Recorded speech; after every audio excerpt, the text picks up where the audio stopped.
2018 Chevrolet Traverse. Big gets bigger. Big sells, and General Motors knows that better than anyone. Its truck-bust full-size Chevrolet, GMC, and Cadillac SUVs dominate their respective segments, and the outgoing Lambda Thrower crossovers, the Chevrolet Traverse, GMC Acadia, and Buick Enclave, racked up big numbers over their long lifespans as well. Now those crossovers are entering their second generation. We have already driven the new, smaller Acadia, while the Buick has yet to make its debut, and Chevrolet's redesigned 2018 Traverse is still thinking big. The new Traverse is undiminished in size, with a wheelbase that's 2 inches longer than that of its predecessor and a full 8 inches longer than the new Acadia's, though it still shares its basic architecture with the GMC. This pays dividends for passengers. Chevrolet claims that the new Traverse provides more headroom and legroom for the second and third riders. Impressive, considering that the outgoing Traverse already had one of the most spacious cabins in its class. The cargo area shrinks compared with the old Traverse, although the new Model S space behind the third row, 23 cubic feet, still beats competitors such as the Honda Pilot, 16 cubic feet, and the Ford Explorer, 21 cubic feet.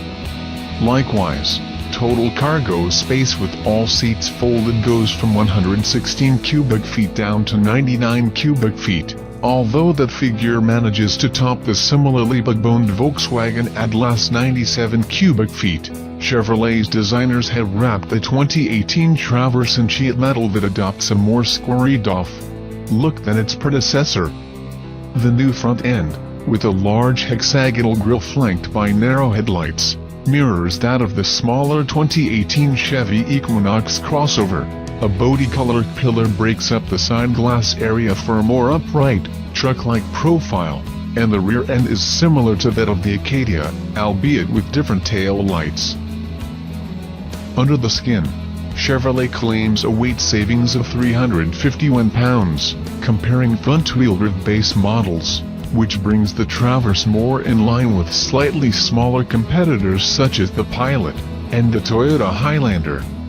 On most models, GM's familiar 3.6-liter V6 provides the motive force and a 5,000-pound tow rating, with its 305 horsepower and 260 lb-ft of torque. Oddly, the larger Chevrolet has a less powerful version of this engine than the smaller Acadia, which makes 310 horsepower and 271 lb-ft from its 3.6-liter. The Traverse's new RS trim level is also perplexing, as the purportedly sporty version of the Traverse comes only with front-wheel drive and a turbocharged 2.0-liter four-cylinder making 255 horsepower. The Turbo 4 does have more torque than the V6, with 295 lb-ft, but a DOESNT seems set to live up to the RS Model S black trim and claimed racier suspension, tuning with any real performance benefit. Both the RS and the V6 powered trim levels, comprising L, LS, LT, Premier, and High Country, come standard with GM's new 9-speed automatic transaxle and an engine stop-start system.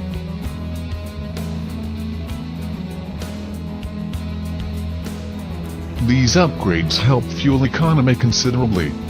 Chevrolet estimates that front-wheel drive V6 models will earn 18/25 mpg city highway ratings, while the front-drive-only four-cylinder RS will get 20/23 mpg.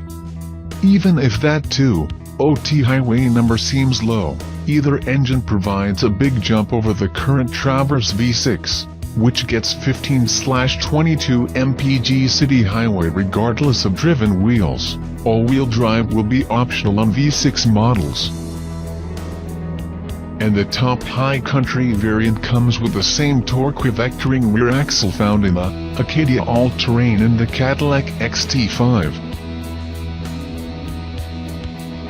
The new High Country model is also poised to increase the Traverse's profitability.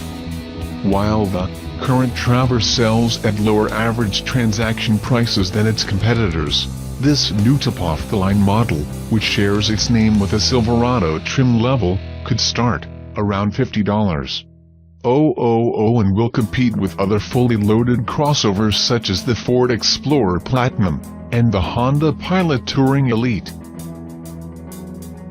Both 7 and 8 passenger configurations will be offered, with the lower trim levels having 3 seat benches for the second and third rows and the fancier versions sporting 2 captain's chairs in the middle row.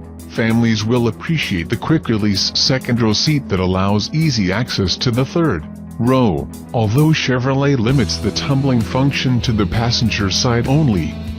Even so, the Traverse's list of available features is predictably long and includes Apple CarPlay and Android Auto, a hands-free power liftgate, GM's rear seat reminder system, a 360-degree camera, and active safety features such as adaptive cruise control and automated emergency braking.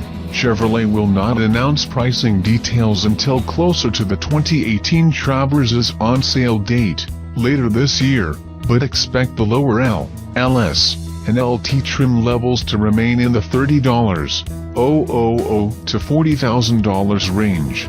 The RS should slot in between the LT and the Premier models slightly above that, while the High Country will sit at the top of the lineup. By Car On Driver.